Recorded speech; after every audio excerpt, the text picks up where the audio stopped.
अगर आप नया इन्वर्टर बैटरी या सोलर सिस्टम लगवाने का प्लान कर रहे हैं तो ये वीडियो आप लोगों के लिए है। इस वीडियो को आप लास्ट तक ज़रूर देखिएगा। इस वीडियो में मैं आप लोगों को बताने वाला हूँ कि आपको आपके घर पे लेड एसिड बैटरी लेनी चाहिए या लिथियम आयन लेनी चाहिए। टेक्नोलॉजी जैसे जैसे अपडेट हुई है वैसे वैसे टेक्नोलॉजी के जो प्राइस हैं वो कम भी हुए हैं। अभी बहुत सारे ऐसे लोग हैं जिनको लिथियम आयन के बारे में ज़्यादा कुछ नॉलेज नहीं है और माना वो शॉपकीपर के पास गए कि साहब मुझे लिथियम आयन की बैटरी चाहिए, तो शॉपकीपर भाई जो है वो बोल देंगे यार बहुत महंगी है, मंगा के तो दे दूंगा पर है बहुत महंगी। तो कि कितनी महंगी है कि 3 गुना महंगी है, 4 गुना महंगी है। तो इस तरह के रूमर्स जो हैं वो मार्केट में अक्सर आप लोगों को देखने को मिलते हैं जब भी आप किसी लेटेस्ट टेक्नोलॉजी को लेने जाते हैं। अभी बाइफेशियल पैनल जब आप लेने जाते थे तो वहाँ पे भी यही होता था, अरे साहब काम नहीं करता है, बहुत महंगा है, ये वो, क्योंकि अवेलेबिलिटी नहीं है उन लोगों के पास में, ना उन लोगों को प्रॉपर उसकी नॉलेज है।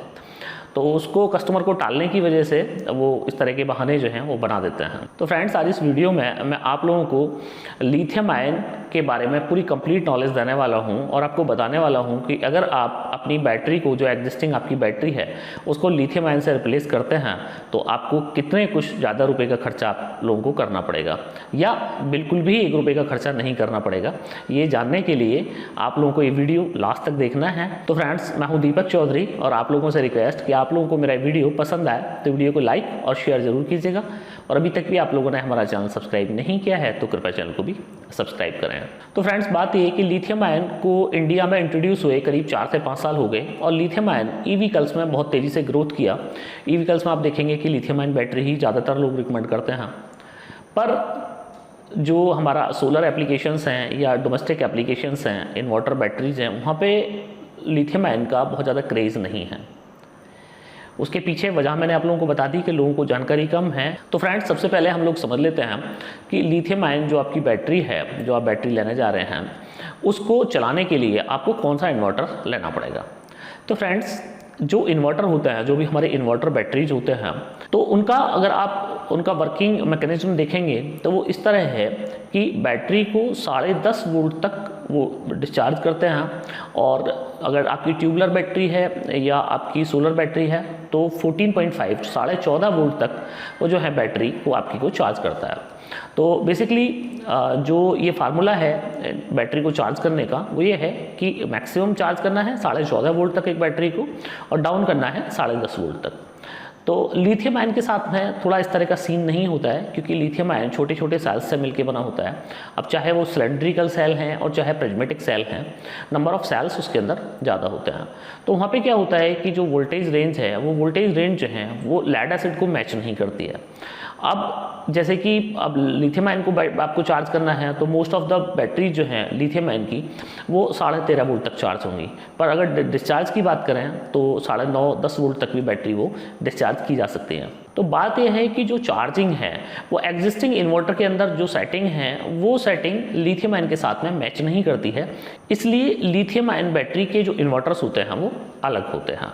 तो पहला आपका मैंने ये कन्फ्यूजन दूर किया कि क्या आप एग्जिस्टिंग आपकी जो इन्वर्टर हैं उनके साथ आप लिथियम लगा सकते हैं, तो उसका आंसर ये है कि चूंकि उसका वोल्टेज रेंज जो है वो अलग होता है, उसकी चार्जिंग वोल्टेज जो है वो अलग होते हैं, इसलिए आप लेड एसिड जो बैटरी के आपके इन्वर्टर्स हैं उनको आप लिथियम आयन बैटरी में यूज नहीं कर सकते हैं।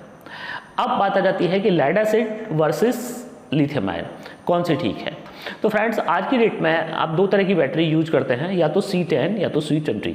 अब C10 और C20 वैसे तो मैंने एक ब्रीफ में एक वीडियो बनाया हुआ है, आप वो देख लीजिएगा कि दोनों में क्या फ़र्क है। तो डिटेल में आप लोगों को ज़्यादा मैं यहाँ नहीं बताऊँगा, पर छोटा सा आपको शॉर्ट में थोड़ा बता देता हूँ कि C10 बैटरी है चाहे C20 बैटरी है, जो उसकी साइकिल है, जो उसका लाइफ सर्किल है, तो उनका जो लाइफ सर्किल है वो 700 टाइम्स का होता है, चाहे आप C10 बैटरी यूज कर रहे हैं चाहे C20 बैटरी यूज कर रहे हैं। अब इसके साथ में एक सीन ये भी है कि अगर आप अपनी बैटरी को, जैसे C10 बैटरी है तो C10 बैटरी में रिकमेंड ये किया जाता है कि आपको 15 एम्पियर का जो लोड है वो आपको 15 एम्पियर का लोड जो है वो आपको 15 एम्पियर से चार्ज करना है बैटरी को और 15 एम्पियर से आपको डिस्चार्ज करना है, तो बैटरी की मैक्सिमम लाइफ आपको मिलेगी। पर कई जगह जहाँ पे लोग समरसेबल यूज करते हैं या कई जगह हायर इस तरह की एप्लीकेशंस हैं उनके पास में कि वहाँ पे हाई वोल्टेज जो है वो ड्रॉ होता है बैटरी से, तो वहाँ पे क्या होता है, बैटरी का बैकअप भी कम हो जाता है और बैटरी की लाइफ भी कम हो जाती है, दोनों ही चीज़ कम हो जाती है। अब एक सर्किल, जैसे मैंने 700 सर्किल की बात की, तो एक सर्किल जो होता है उसका मतलब है कि एक बार बैटरी पूरी तरीके से चार्ज हो जाए और एक बार बैटरी पूरी तरीके से डिस्चार्ज हो जाए, तो एक चार्ज और एक डिस्चार्ज को एक सर्किल काउंट किया जाता है।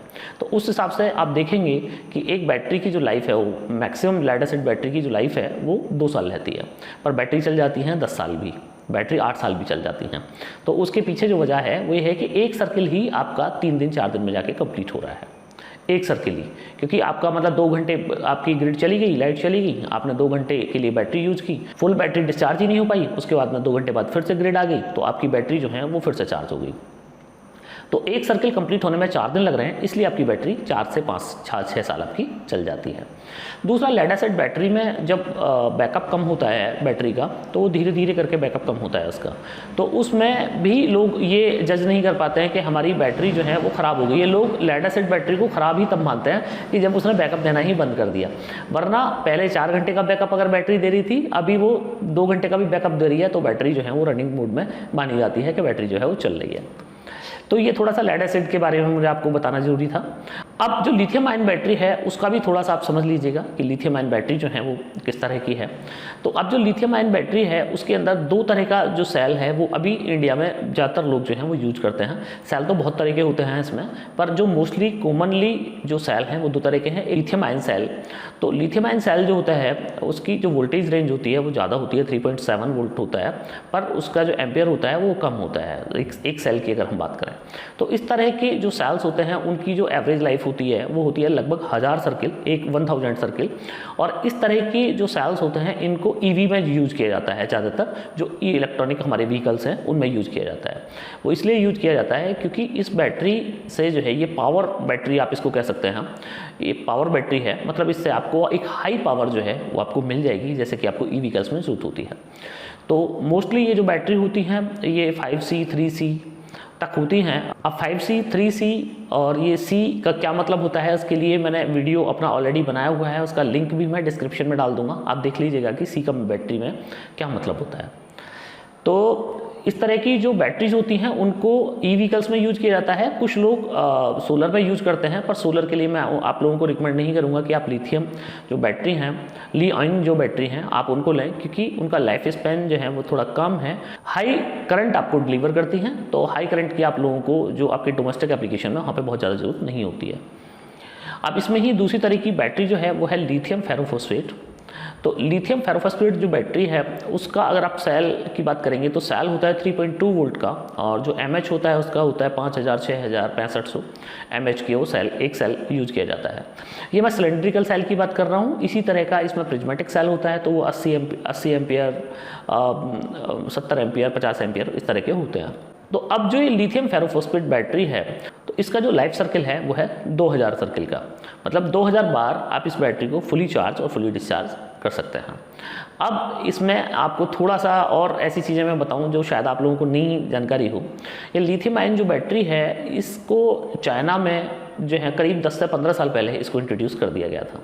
अब लिथियम आयन चूँकि इसकी इतनी ज़्यादा हाई जो इसके सर्किल्स होते हैं, इस वजह से चाइना के लोग बड़े स्मार्ट हैं, तो वो क्या है कि बहुत सारे अपने जो सेल्स हैं उनको वहाँ पे यूज़ कर लेते हैं और उसको बाद में रिफर्निश्ड करके उसको सेल को इंडिया में बेच दिया जाता है, क्योंकि इसकी लाइफ सर्किल जो है वो बहुत ज़्यादा है। तो इसी तरह जैसे सोलर में सेल में ग्रेडिंग होता है, A grade, B grade, C grade, इसी तरह जो हमारी ये लिथियम आयन की इंडस्ट्री है इसमें भी जो सोलर का सेल होता है उसमें भी ग्रेड होता है, A grade, B grade, C grade.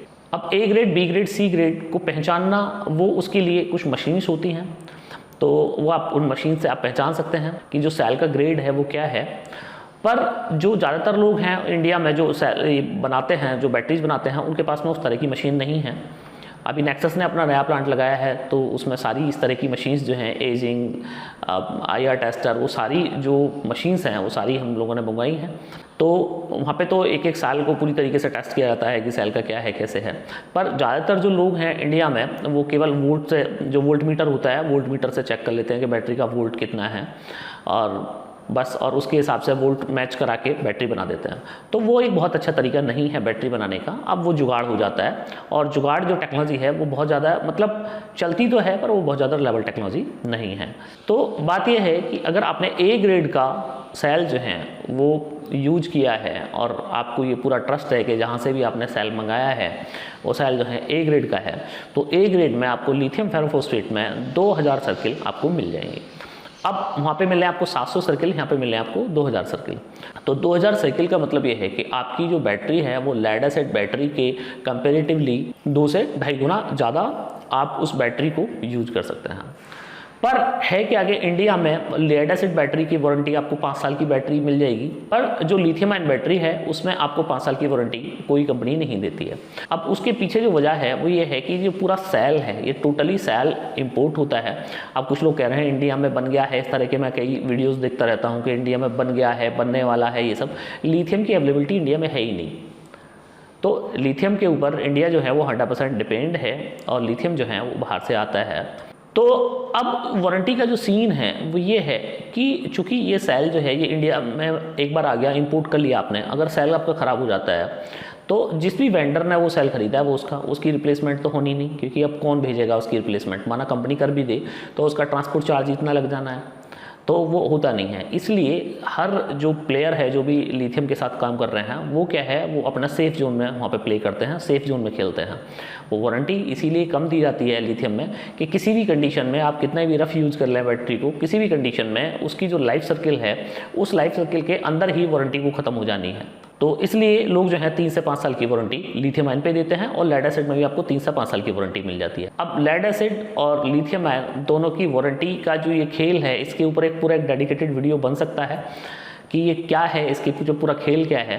तो अब ये वीडियो तो बहुत लंबा हो जाएगा, तो इस वीडियो में तो मैं आपको नहीं बताने वाला हूँ। आप चाहें तो कमेंट कीजिएगा, मैं आपको नेक्स्ट वीडियो बना के दे दूंगा कि इसकी लाइफ का क्या चक्कर है, क्यों ये 3 से 5 साल ही वारंटी दी जाती है लिथियम में, और क्यों लेड एसिड में इतने कम सर्किल होने के बाद भी उसकी वारंटी ज़्यादा हो जाती है। तो अब बात यह है कि लिथियम आयन जो बैटरी है, अगर आप टेक्निकली बात करें तो वहाँ पे 700 सर्किल, यहाँ पे आपको 2000 सर्किल। आज की डेट में आप 5 साल की वारंटी में आप बैटरी ले रहे हैं, 150 एच की C10 बैटरी ले रहे हैं, तो मार्केट में करीब आपको 12 से 13 हज़ार रुपये की आपको बैटरी मिल जाएगी लेड एसिड की। तो अब इसमें आप सेम उस तरह आप कैलकुलेट ना कीजिएगा जिस तरह आप उसको बैटरी को कैलकुलेट करते हैं 150 एच की बैटरी को, क्योंकि वहाँ पे 12 वोल्ट है वो और 150 AH है। तो यहाँ पे आपको 48 वोल्ट और 20 AH, 22 AH, 24 AH, 30 AH आप बैटरी आप लगा सकते हैं। तो उससे क्या होगा कि वोल्ट बढ़ने से क्या होगा कि आपकी बैटरी बहुत फास्ट चार्ज हो जाएगी, और किसी वजह से आपको अगर हाई करंट की भी जरूरत है, अगर आपको हाई करंट ड्रेन करना है, तो उस कंडीशन में आपकी जो बैटरी है वो हाई करंट भी आपको डिलीवर कर देगी।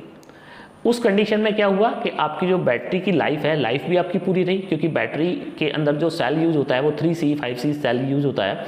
तो आप कितना भी हैवी करंट क्यों ना ड्रेन करें, बैटरी की लाइफ पे कोई फ़र्क नहीं पड़ना है। तो ये एक अच्छी बात लिथियम में।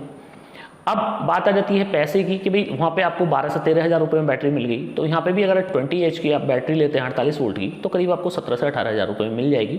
24 एच बैटरी लेते हैं तो करीब 21 हज़ार रुपये की आपको ये बैटरी मिल जाएगी। अब बात वहीं आ जाती है कि वहाँ पे 700 साइकिल का आपको लाइफ स्पैन मिलता है, यहाँ पे आपको 2000 साइकिल मिलता है। वहाँ पे आपने 13 हज़ार रुपये की बैटरी खरीदी, यहाँ पे आपने माना 20 हज़ार रुपये की बैटरी खरीदी, तो 7 हज़ार रुपये का तो फ़र्क है, पर उतना ही उसका लाइफ जो है बैटरी की वो लाइफ ज़्यादा है। अब दूसरा ये है कि वहाँ पे लेड एसिड बैटरी में जो आपको रेगुलर मेंटेनेंस करना है, कंटिन्यूसली आपको हर 6 महीने में 3 महीने में उसको फिल करना है, वाटर टैपिंग करनी है, उसमें उसको साफ़ सफाई करनी है, उसके टर्मिनल्स पे जो है वो कार्बन आ जाता है वो साफ़ करना है गर्म पानी से। यहाँ पे आपको वो कोई सीन नहीं है, वो आपको यहाँ पे कोई जरूरत ही नहीं है साफ़ करने की। यहाँ पे आपका बिल्कुल जो बैटरी है वो नीट एंड क्लीन एकदम ड्राई बैटरी आपको रहेगी। आप अपने एक छोटी सी अलमारी में आप कहीं पे भी इस बैटरी को इंस्टॉल कर सकते हैं। वेट भी बैटरी के अंदर कम होता है। 1 kVA की अगर मैं बात करूँ तो 1 kVA का आप लेड एसिड का अगर पूरा सिस्टम लेंगे तो करीब 80 से 90 किलो का आएगा, पर 1 kVA का आप लिथियम का सेट लेंगे तो मात्र 30 से 35 किलो में ही आपका काम हो जाएगा। तो एक अलमारी में भी आप उसको फिट कर सकते हैं। आपकी बैटरी ख़राब हो जाती है वारंटी पीरियड में तो आप कोरियर करके कंपनी को भेज सकते हैं, इमीडिएटली आपको दूसरी बैटरी चली जाएगी। मतलब ट्रांसपोर्टेशन उस बैटरी का बहुत ईजी है। तो ये कुछ एडवांटेज हैं कि अगर आप साइंटिफिकली आप ये कैलकुलेट करेंगे कि आपकी lead acid battery versus lithium ion battery, आज की डेट में चूँकि लिथियम आयन बैटरी के प्राइस कम हो गए हैं, तो अगर आप प्रॉपरली कंपेयर करते हैं तो दोनों बैटरी जो हैं उनके प्राइस आपको सेम रहने वाले हैं। अगर आप बैटरी की लाइफ और बैकअप के ऊपर बात करते हैं, वहाँ पे आपको सेम बैकअप और सेम जो लाइफ है जो आपको 13,000 रुपये में मिल रही है, यहाँ पे आपको डबल लाइफ मिल जाती है 20,000 रुपये में। तो ये लिथियम आयन जो बैटरी है आपको सस्ती ही रहने वाली है। इसके साथ ही मैं आपको एक चीज़ और क्लियर कर दूँ कि लिथियम आयन बैटरी को लोग इसलिए भी नहीं लेते हैं कि लिथियम आयन बैटरी की जो रिसाइकलिंग की पॉलिसी है वो नहीं है। लेड एसिड बैटरी में आप अपनी बैटरी आपकी ख़राब हो गई 30% 25% में आपकी बैटरी वापस चली जाएगी, पर लिथियम आयन बैटरी में अभी कोई पॉलिसी नहीं है। जबकि तो लिथियम आयन बैटरी के अंदर जो कंपोनेंट्स यूज होते हैं वो काफ़ी महंगे होते हैं, निकल होता है, कोबाल्ट होता है, बहुत महंगी चीज़ है। तो इसकी अगर रिसाइकलिंग प्रॉपर हो तो इसकी भी स्क्रैप वैल्यू बहुत अच्छी आ जाएगी, पर इसकी अभी कोई रिसाइकलिंग का कोई प्रोसेस गवर्नमेंट ऑफ इंडिया द्वारा नहीं दिया गया है, इसलिए भी लोग लिथियम आयन बैटरी को रिकमेंड नहीं करते हैं। पर फ्रेंड्स, मैं आपको बताऊँ कि नेक्सस ने ये चक्कर ख़त्म कर दिया है आपका कि आपकी बैटरी जो है वो रिसाइकलिंग के टाइम पर उसकी क्या वैल्यू मिलेगी। आपकी बैटरी ख़राब होगी तो फेंकनी पड़ेगी आपको। तो नेक्सस की अगर आप लिथियम आयन बैटरी लेते हैं तो इंडिया में पहली बार इस तरह की गारंटी है कि आपकी बैटरी कभी भी ख़राब हो जाए वारंटी के बाहर तो आप 50% डिस्काउंट ऑन MRP पे आप अपनी बैटरी बदल सकते हैं। मतलब कि आपकी बैटरी 50% फिर भी रह जाती है, जैसे कि आपकी लेड एसिड बैटरी रह जाती है।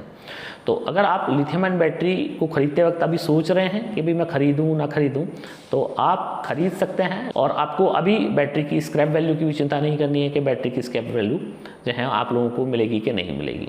अब ये वीडियो काफ़ी बड़ा हो गया है, इसके बारे में लिथियम में मुझे बहुत और कुछ भी आप लोगों को बताना है। तो अगर आप कमेंट करेंगे मुझे तो मैं इससे रिलेटेड और भी वीडियोस आप लोगों के लिए ज़रूर बनाऊंगा। और फ्रेंड्स, मैं उम्मीद कर रहा हूं कि ये इन्फॉर्मेशन आपको बहुत पसंद आई होगी और ये वीडियो भी आप लोगों को बहुत अच्छा लगा होगा। तो फ्रेंड्स, अगर ये वीडियो पसंद आई हो तो वीडियो को लाइक और शेयर ज़रूर कीजिएगा। और अभी तक भी आपने हमारा चैनल सब्सक्राइब नहीं किया है तो कृपया चैनल को भी सब्सक्राइब करें। आपने आखिर तक मेरा वीडियो देखा, उसके लिए आपका बहुत बहुत धन्यवाद। Thank you.